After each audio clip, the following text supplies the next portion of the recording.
어제 대통령이 청와대에서 경제관계장관 회의를 하면서 독일의 메르켈식의 이민 포용 정책을 시도하겠다. 즉 2017년부터 생산 가능 인구가 감소하기 때문에 한국도 이민 정책을 전환을 검토해야 될 때다. 이렇게 이야기를 했습니다. 자, 결국 독일의 메르켈이 애초에 중동 등의 난민을 100만 명 이상 받아들인다. 이렇게 하다가 이번에 시리아 난민 사태가 심각해지면서 실질적으로 150만 명 정도가 독일에 들어오려니까 내부의 반대가 심해지면서 지금 획기적인 축소로 틀었는데요. 독일이 그러면 메르켈이 같이 똑똑한 사람이 무엇 때문에 난민을 저렇게 받아들이려고 했을까? 그 부분은요. 독일 인구가 굉장히 감소하고 있습니다. 자, 한 나라에서 인구가 감소한다는 것은 결국은 이 노동을 할 수 있는 인구가 줄어든다. 소비를 할 수 있는 인구가 줄어든다. 라는 것을 의미하고 그것은 나라 규모가 쪼그라드는 것을 의미하고 있습니다. 제가 어제 몽골이 300만 명 인구에 도달하기 위해서 애를 쓰고 있는 것, 일본이 1억 인구를 지키기 위해서 애를 쓰는 것, 이런 부분들. 지금 러시아도 인구 대표적인 감소 국가입니다. 사람들 술 많이 먹고요, 병 많이 걸리고 경기가 침체되어 있다 보니까 출산을 안 해요. 그래서 한 나라에서 노동이 생산 가능 인구가 줄어든다는 것은 그 나라에는 빨간불이 켜진 겁니다. 한국이 지금 몇 년째 한 명당 출산율이 1.3 이하로 떨어지는 초저출산이 이어지고 그 뒤에 초고령화가 진전되고 거기에 더 나아가서 2017년부터 생산 가능 인구가 줄어든다. 이렇기 때문에요. 15에서 64세 사이의 인구가 줄어든다는 이야기입니다. 그래서 2060년에는 전체 인구의 절반도 안 되는 생산 가능 인구가 있을 거다. 이렇게 보는 겁니다. 이거는 뭔가 하면 전체 인구가요. 애들하고 엄청나게 많은 노인들하고 중간에 생산 가능 인구는 절반도 안 된다는 겁니다.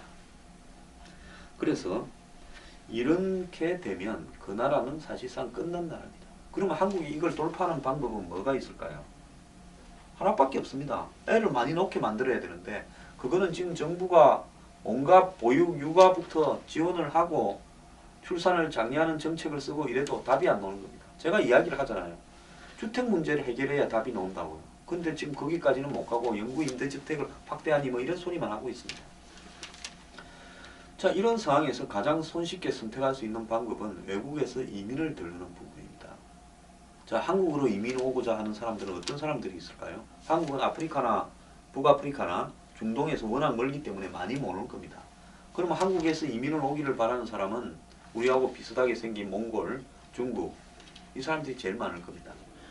그 다음에 또 뭡니까? 필리핀, 태국, 중앙아시아 이런 동남아시아와 중앙아시아의 사람들이 많을 겁니다. 파키스탄 이런 정도까지도 좀 있겠죠. 자, 이제 이민을 받아들이고 난 다음부터 생기는 문제는요. 여러 가지 문제가 생깁니다. 다문화 가정에서 발생할 수 있는 문제, 그리고 차별 문제, 그 다음에 이질적인 종교와 문화 습관으로 인한 문제, 그 다음에 가장 심각한 것은 범죄 문제입니다. 지금 우리나라도 안산을 비롯해서 외국인들이 많이 사는 지역에서 고질적인 범죄 문제가 발생하고 이전에 한국에서 듣도 보도 못한 흉악한 신체 훼손 범죄도 지금 자주 일어나고 있습니다.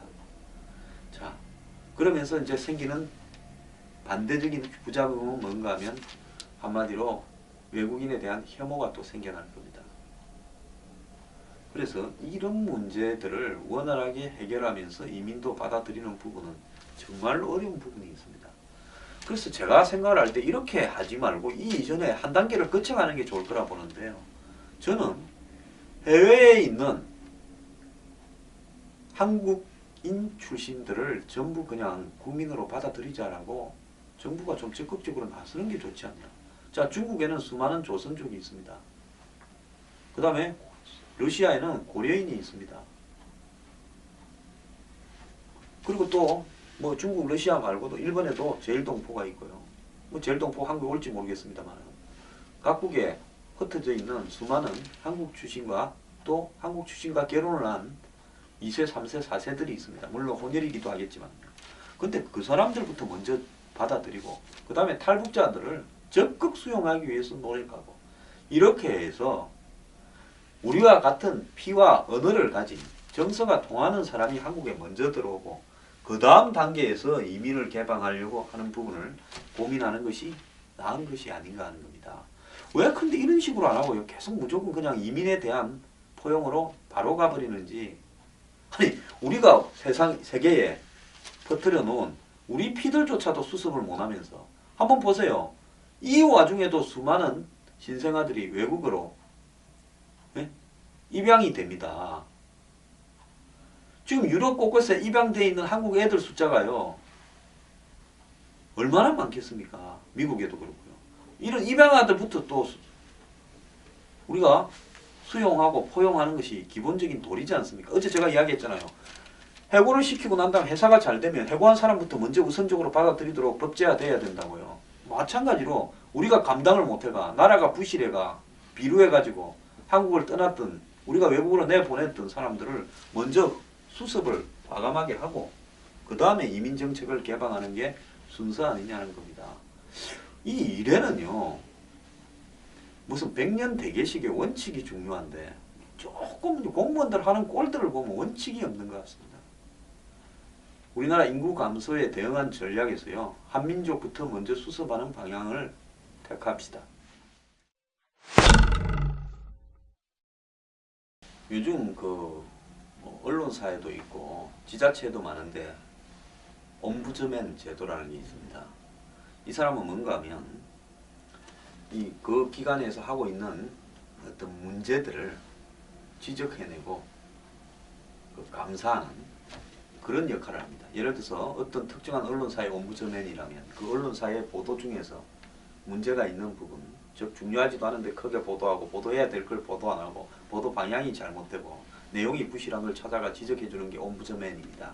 지자체에서 옴부즈맨이라는 것은 지자체가 하고 있는 사업에 대해서 이건 잘못됐다, 예산 낭비다, 방향이 잘못됐다, 하지 말아야 될 사업을 한다, 돈이 빼돌려지는 것 같다, 이런 게 옴부즈맨입니다. 그런데 서울시가 이런 사람들을 뽑으면서 실제로 전문성이 있는 사람들은 배제시키고요.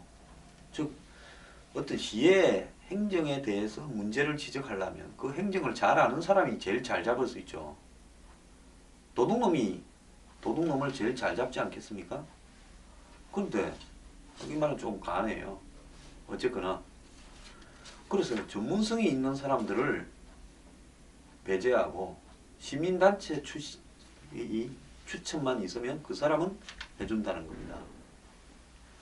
자, 그럼 뭡니까? 박원순 시장이 시민단체 출신이니까 우리 서울시의 행정을 감시할 시민 감시위원이죠. 일종의 옴부즈맨이. 감시위원은 시민단체 출신으로 같은 색깔만 넣어라. 그러면요. 고양이가 생선을 지키겠습니까? 생선을 먹어버리겠습니까? 똑같은 초록은 동색인데요. 자, 그래서 이 옴부즈맨의 독립성을 강화하기 위해 피감기관 퇴직자들을 엄격히 제한한다. 이렇게 발표했답니다. 이게 그러니까 감사를 해야 될 기간에 퇴직한 사람들은 옴부즈맨이 될 수 없다. 그러니까 전문성 확보는 완전히 처음부터 도외시했다는 겁니다. 자, 이 조례에 공공기관에서 퇴직한 지 2년이 지나지 않은 사람은 옴부즈맨이 될 수 없다. 라고 이야기를 했다는 겁니다. 그래서 실제 이런 조례 탓에 이번 채용 과정에서 공공경력자들이 다 탈락을 했답니다. 근데 정부의 공공감사법 시행령은 감사 담당자는 해당 기관에서 2년 이상 근속했거나 공공기관에서 2년 이상 감사 업무를 담당했던 사람으로 해야 된다고 되어 있는 겁니다. 근데 서울시의 내용은 이런 부분과는 또 상충되기 때문에 실제로 공공경력자들이 탈락했다는 겁니다. 그래서 이해가 상충되는 거죠.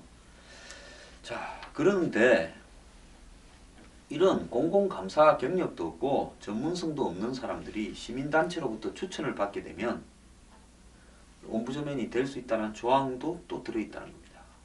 자, 서울시 보조금을 받는 시민단체가 추천한 사람들은 적격자가 되고 이런 사람들은 전문성도 없고 독립성도 없습니다. 왜?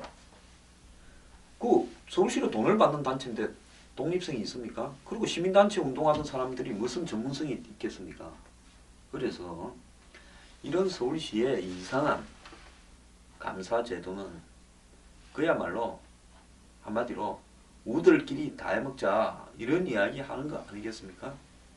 진짜 전문성이 오는 사람을 두려워해서 이렇게 하고 있는 게 아닌가 하는 게 제 의심입니다.